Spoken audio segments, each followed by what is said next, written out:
60,000 की जैकेट और 40,000 का चश्मा, और बाबा जी कहते हैं मंच पर चढ़ने भी उन्हीं को मिलता है जो अमीर हो। अब तो ये बाबा पकड़े गए।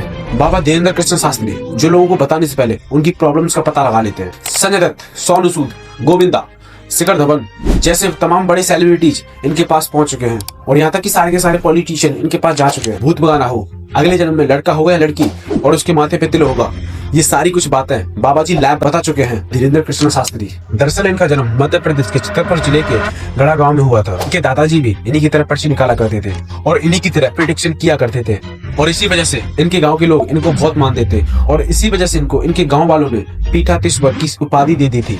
पर इनका परिवार बहुत ज्यादा गरीब था, भिक्षा पर गुजारा किया करता था। कभी कभी ऐसा होता था कि रोटी ना मिलने पर ये बिस्कुट से काम चलाया करते थे। और इसी चीज पर एक दिन इन्होंने अपने दादाजी से सवाल कर लिया। जवाब में उन्होंने हनुमान जी की भक्ति करने को बोला, और इन्होंने 1 साल लगातार हनुमान जी की भक्ति करी और उन्हीं की कथा करने लगे। पहले दिन बहुत कम भक्त आए, और उनमें से एक आदमी खड़ा होकर अपना हाथ उठाने लगा, लेकिन उस आदमी को बताने से पहले बाबा जी उसके बारे में सब कुछ बताने लगे, और उसी वजह से वो आसपास के गाँव में फेमस होने लगे। और ऐसा बहुत बार होने लगा, लेकिन ये बताने से पहले डरने लगे। पर एक दिन इन्होंने हिम्मत करके सामने वाले को बोलने से पहले उसकी समस्या को प्रेडिक्ट कर दिया, और प्रेडिक्शन सही थी। इसी वजह से ये आसपास के गांव में फेमस होने लगे। लोग कहते थे कि बाबा जी को फेमस होना था, लेकिन बाबा जी का मानना था कि मैं अपनी इस अद्भुत शक्ति से लोगों की मदद करना चाहता हूं, और इसीलिए इन्होंने अपने वीडियोज फेसबुक पर डालना स्टार्ट कर दिए। अब एरोप्लेन क्रैश के बारे में तो बाबा ने प्रेडिक्शन कुछ करा नहीं, लेकिन आने वाले भविष्य में जो एक्सीडेंट होने वाले हैं उनसे बचने के लिए एक चौपाई जरूर बता दी थी। इनसे सवाल पूछने का प्रोसेस भी काफी इंटरेस्टिंग है। शादी से जुड़ी समस्या तो एक पीले रंग के कपड़े में नारियल बांधकर चढ़ाओ, और भूत प्रेत की समस्या हो तो काले कपड़े में चढ़ाओ, और आम समस्या हो तो लाल कपड़े में बांधकर चढ़ाओ। धीरे धीरे बाबा जी की पॉपुलैरिटी इतनी ज्यादा बढ़ने लगी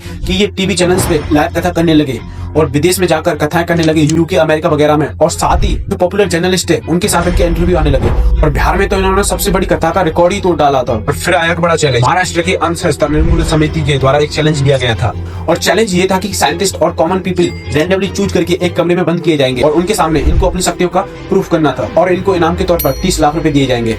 अगर ये साबित नहीं कर पाते तो इनको ये दरबार बंद करना पड़ेगा। लोगों ने कहा अब तो बाबा जी पकड़े गए, लेकिन बाबा जी भी पीछे नहीं हटे। उन्होंने चैलेंज को एक्सेप्ट कर लिया, लेकिन ट्रांसपेरेंसी के लिए इन्होंने कमरे के बजाय खुले पंडाल में इस शो को करने का फैसला लिया था। फिर विवाद इतना बढ़ गया था कि ये चैलेंज नहीं हो पाया, और इनकी जो वायरल फोटोज है इनका उन पर ये कहना है कि ये उनके सारा कुछ भक्तों ने दिया है, और इसमें कोई बुराई नहीं है। पर मुझे ऐसा लगता है कि ऐसी चीजों का यूज लोगों को मोटिवेट करने के बजाय मुंह माया की तरफ सॉफ्ट इन्फ्लुएंस करता है। इनकी एक ऐसी साइड भी है जो मीडिया आपको कभी नहीं दिखाती। ये 200 करोड़ का एक कैंसर हॉस्पिटल बना रहे हैं, जिसमें जो गरीब है गरीबों का इलाज होगा। सुपर बेचने के लिए जर्मनी से कैंसर स्पेशलिस्ट आएंगे, और इस हॉस्पिटल का खर्चा बाबा अपनी कथाओं से और लोगों के कुछ दान से उठा रहे हैं। बाबा जी का इकोनॉमी मॉडल भी बहुत ज्यादा खास है। हजारों लोगों को फ्री में खाना खिलाना, और वही के लोकल किसानों से उस अनाज को खरीदना, और ये गरीब बहनों की शादी का आयोजन भी कई बार करवा चुके हैं। तो आपको क्या लगता है, क्या बाबा जी के पास सच में शक्तियां हैं या कुछ और? आप मुझे कमेंट में बता सकते हैं। और अगर आपको ये वीडियो पसंद आई हो तो मेरे चैनल को सब्सक्राइब कर लेना।